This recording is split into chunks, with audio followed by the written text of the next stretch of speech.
We're here today with Brian Colin at Free Play Florida 2025. How's the event been so far for you? It has been a lot of fun.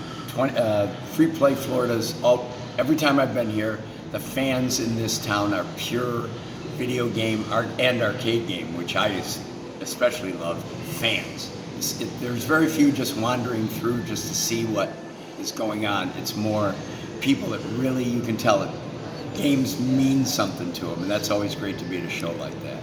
It feels like a holiday of sorts, a holiday season. There's Thanksgiving, there's New Year's, there's Christmas, and then there's Free Play Florida weekend. Yes. We get to see people that we know well or partly, and we get to catch up with them here. It's like a little holiday. Doing a lot of that this week. It's been great. And your panel was fun?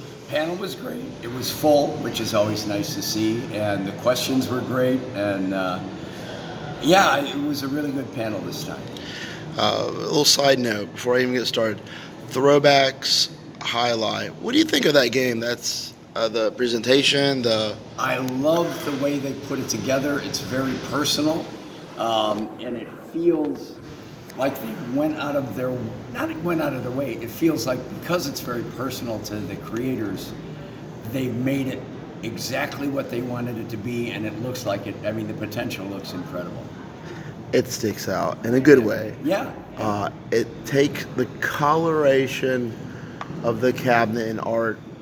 To me, it takes you back to a time, the 80s, the 90s, and it's for me, like you say, for me, a lot of that stuff wouldn't. I have a hesitation. My games have a very different style that, because of my age and when all arcade cabinets were black and everything like that. I mean, it shocked me immediately in a good way, and the reasoning behind the way it looks the way it does is brilliant. It's really trying to attract and reflect the game that they're highlight, because not everybody knows highlight. No. And everything about it just really seems very well thought out. Lastly, I've only seen Highlight once in person. It's intense. It's captivating. My parents used to come down here. I'm a Chicago boy, but my parents used to come down here all the time just to see highlight being played. I mean, I'm not all the time, but several years in a row they would come down here, and then my dad would come home and talk about highlight. And this is the spot. Initially, how did you get into the industry? What was your foot in the door to the industry? I was a filmmaker in college, and just to save money on another big film where an actor dropped out halfway through the semester, I made an animated film because I was also a cartoonist. And that animated film won a lot of awards, and I was out of college and doing ads for newspapers, and I saw an ad for Bally Midway, and they were looking for an animator, and I'm thinking, what would a pinball company need an animator for? Oh, I know. Painting back classes, because I painted cell paints. What year was this, roughly? 1982. 82. Actually, it was probably the end of 81. But anyway, and so I contacted them. They said, no, we've seen your award-winning animated film. We want you to do animation for video games. And I'm like, Pac-Man? Really? You need somebody to do? I didn't want the job. I kind of told them during the interview, I said, if I really liked the job because I knew they were going to pay money, but I said, but I have a successful ad agency and I make almost $300 a month. And George Gomez, who's now at Stern as a pinball designer, he was one of the guys interviewing me. He goes, I think we can do better than that. Who all were the people that interviewed initially? You said George Gomez? George Gomez and Kevin O'Connor. Kevin O'Connor, great pinball artist. And when they offered me the job, I turned to friends and I said, that's it, childhood's over, I've got a real job. And I was wrong completely, because it's never been anything like a real job, and childhood is still going on. It was great. From the moment I started, I knew I had fallen backwards into the right place. You just answered my next question. First impressions of working in the industry. I'm an old guy, so I worked in film. So it's weeks and weeks of drawing, weeks nights and nights of filming, sending the film off to see, get it developed, getting it back, seeing what errors you made, and doing it all over again. My first days on the job at Valley Midway as an animator on Discs of Tron, I'm creating stuff in the morning on the system, and I'm seeing it in the game in the afternoon, and I can tweak it with the programmer standing by his side to make it look perfect. It was wonderful. Well, how refreshing is that to go from something that's so tedious or kind of time? There's this suspense. It's suspense. It's suspenseful. Whereas you're, boom, it's like it was wonderful. Special. I mean, I've never been a patient guy anyway. I like to. That's why I'm more of a cartoon. Think of myself more of a cartoonist than an artist, because I'm drawing. I'm having fun. Do I want to take it any farther than that? No, I'm done. I want to move on to the next thing. So that was the other beautiful thing about the industry, is I wasn't just an animator on Discs of Tron. I'm working on every game that's on the floor. So I'm working on Discs of Tron and Spy Hunter and half dozen other games all at once every day. So you're not married to a series. Like if you're a comic artist, you're only drawing Spider-Man. Right. You're only drawing, that one character, and what you like drawing that character. I've talked to comic artists, and they say, "Well, I like putting the other characters in. I like to do. I want to, a new title." An opportunity to do some things I never thought I would want to do. I'm not an automobile artist. I don't care what they look like, but I'm working on Spy Hunter, so let's do some aerial effects, or let's create a river instead of just driving down the road. It gave me a chance to, the creative challenges of each game were the joy for me, because the art I enjoyed because I'm an artist, but the idea that this game needed something and no one quite knew what yet, and you could go, hey, how about if we do this?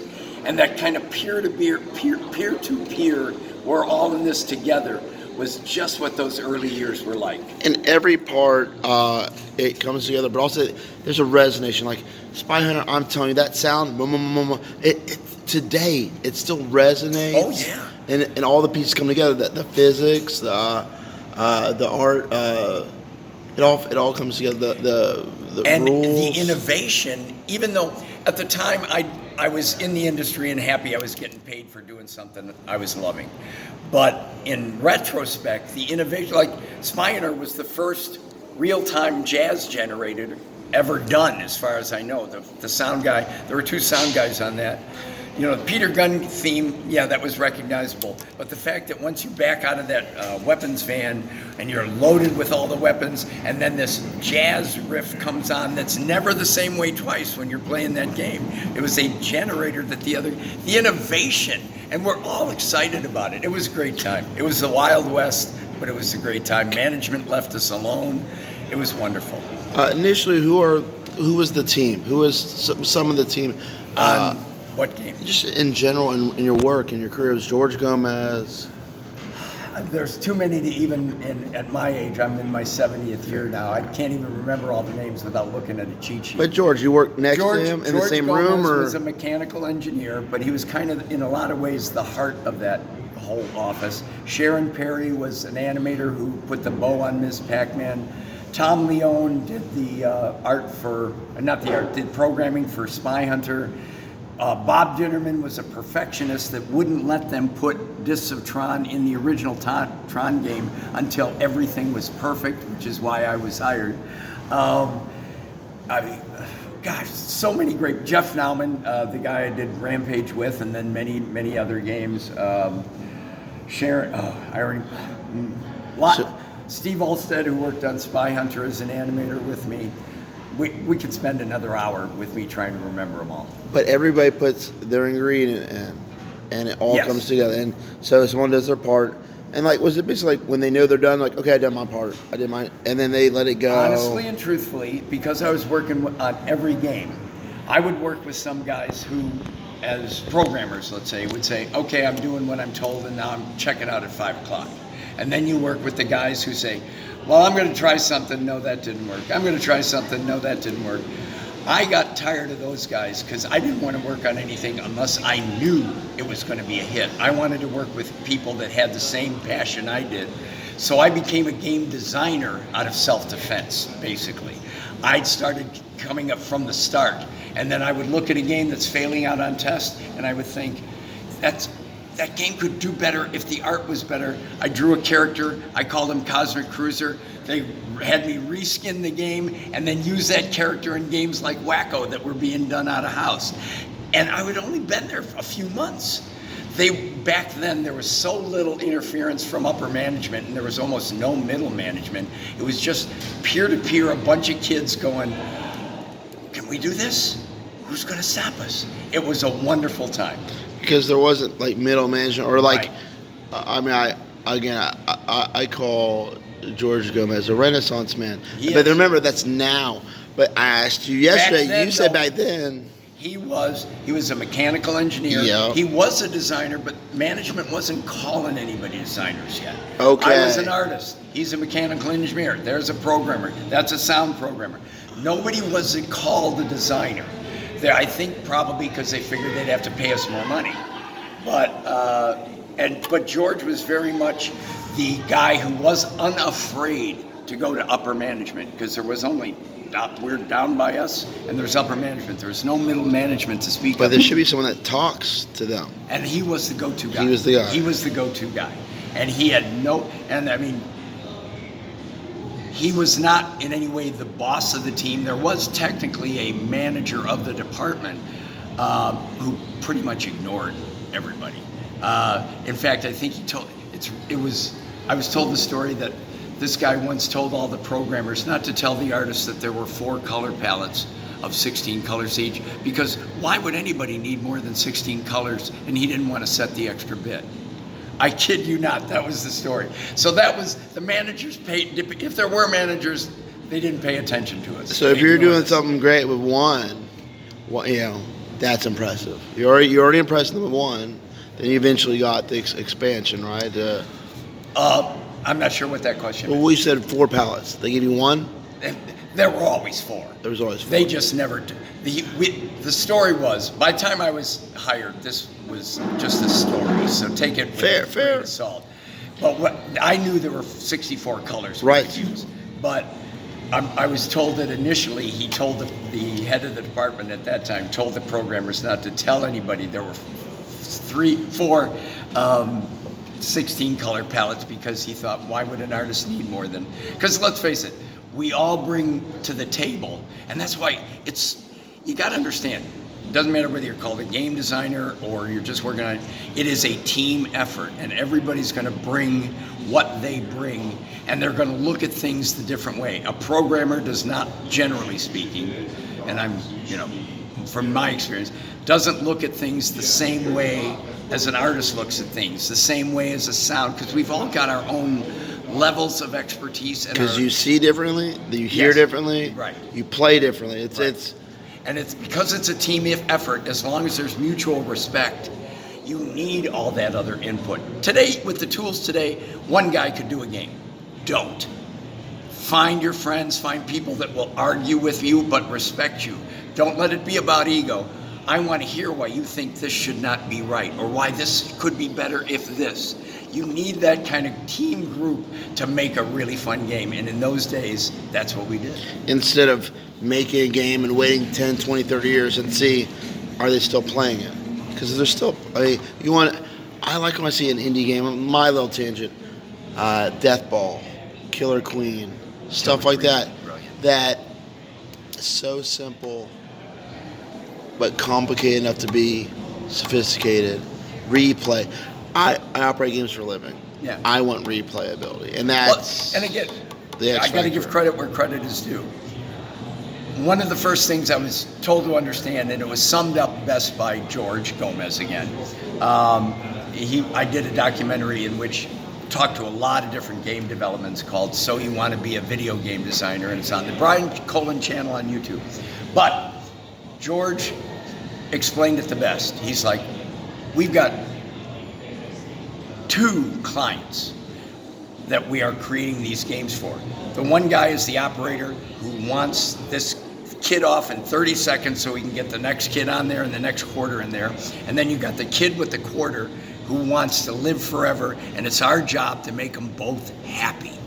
And that's what it was all about. That's why the arcade days are so different than consoles and stuff like that. Is we do for the operator, we got to make sure it's not so much about getting the kid off, and for the player, it's not so much that you're going to eventually, run out on that quarter. We had to make sure that when he runs out, he's laughing, he's smiling, he's ready to get back in, and that way the operator's happy because he's making money, and the kid's happy because he feels he's moving on. And that was kind of the secret. That's where the difference between a game that has everything it should have but doesn't earn money, because the people behind it don't quite understand that they've got to do both. Also, especially in the 80s and 90s, you're taking kids' lunch money. You're getting the kids' lunch money. They might have just had, I got my allowance. I cut a yard. My first job was cutting yards. I think I was 13.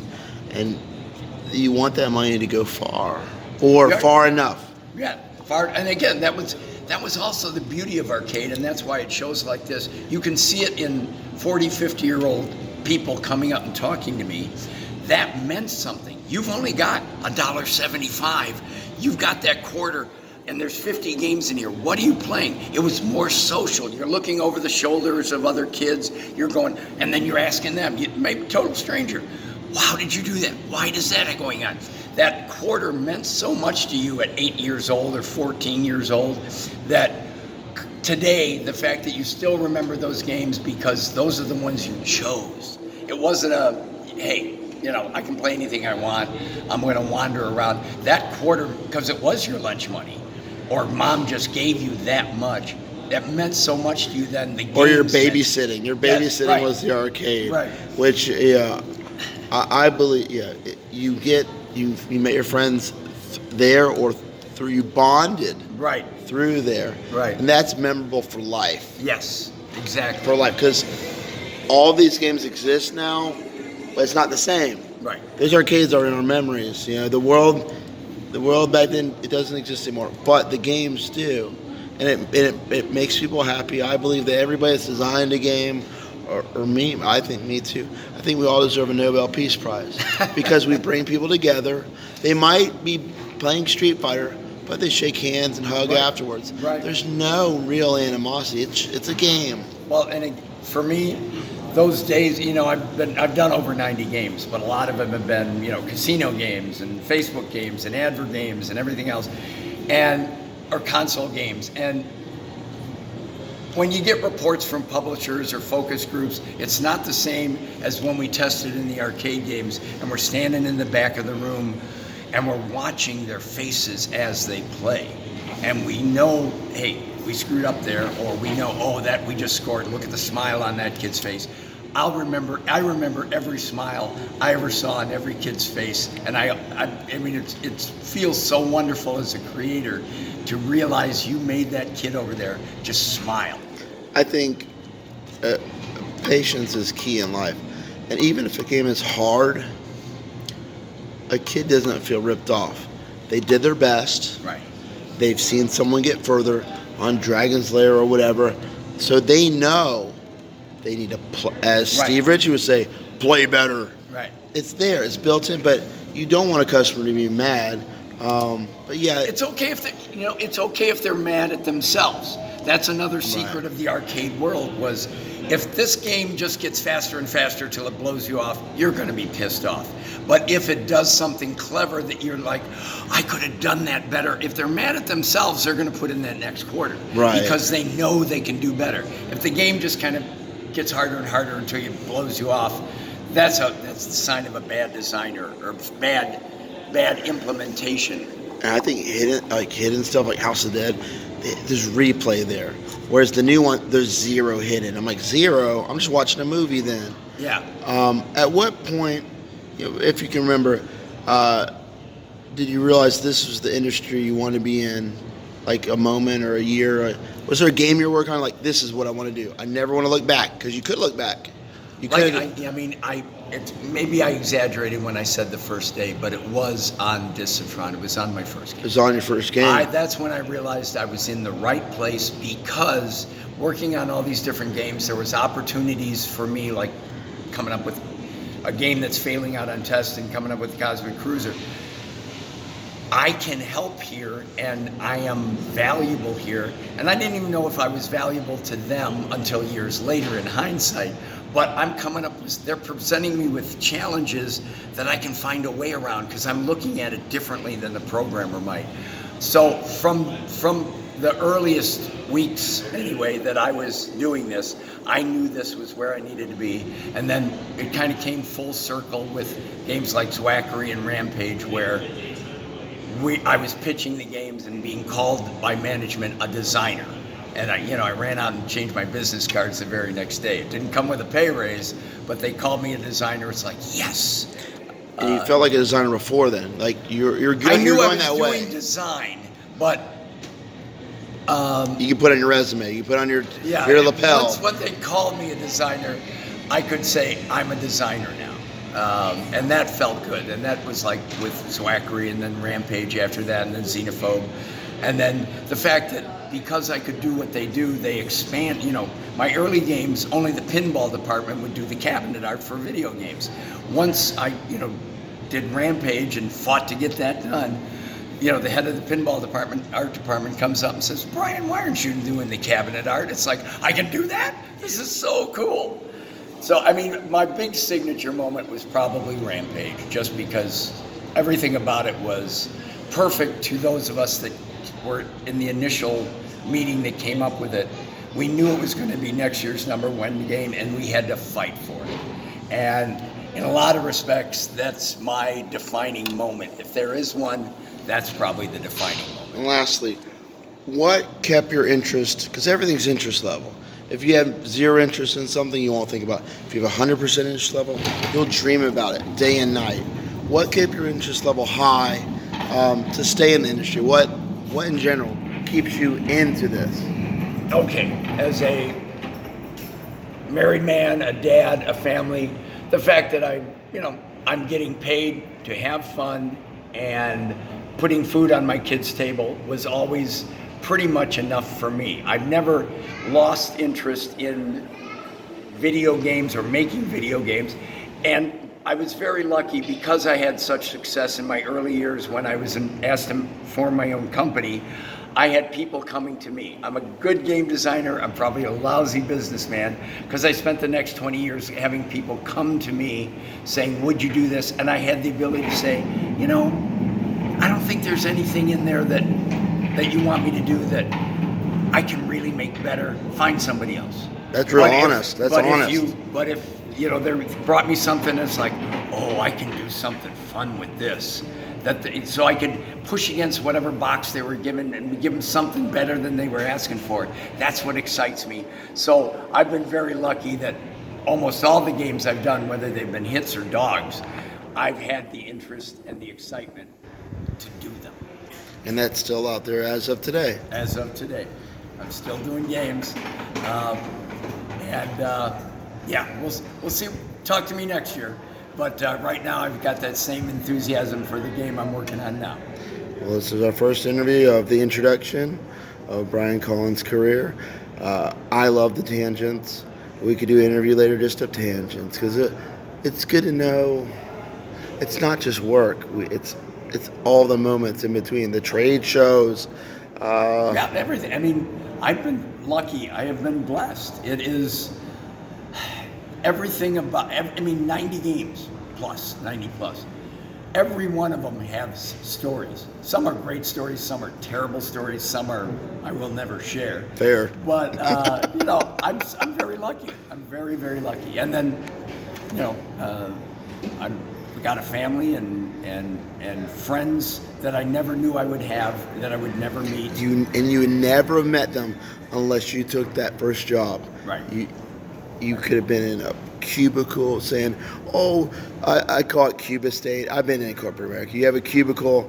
Oh, man, they have a cubicle looking at the water. Oh, I'll have no view. Oh, I call it Cuba State or Cube Real Estate. It sucks. And some people never get a good cubicle. That's my end of my rant. Anything else you want to say to your fans, people that are interested in your work? Thank for all those quarters that you put in those early games and any of the games that you played and enjoyed since, thank you. I didn't get the quarters, but you did feed my family for my lifetime, thank you all so much. And us operators, we thank you too, because we have to maintain them. We enjoy it. Even the operators that just did it for business, if they didn't do it, who else would? Right. We did it. And thanks to all of you out there that are still keeping arcade games alive, because the world needs that kind of social interactivity that we've been sliding away from for a decade or more now. Turn off the TV, put your phone away, put your tablet away, get off the computer, go go in public, Right. Make new friends. Make new believe me. friends. I mean, I love coming to shows like this, and at every show I hear at least one couple, a married couple or just young couple. This is where we met at an arcade, playing your game. I mean, how great that makes me feel. Again, we deserve peace prizes, you more so. Again, go out there, have fun. Go out to the analog world, go bike, go boating. Just let's go get some sun, and let's just enjoy this world. It's a beautiful place. Thank you very much, Brian. And to be continued. It's part 1. All right, thank you. Thank you.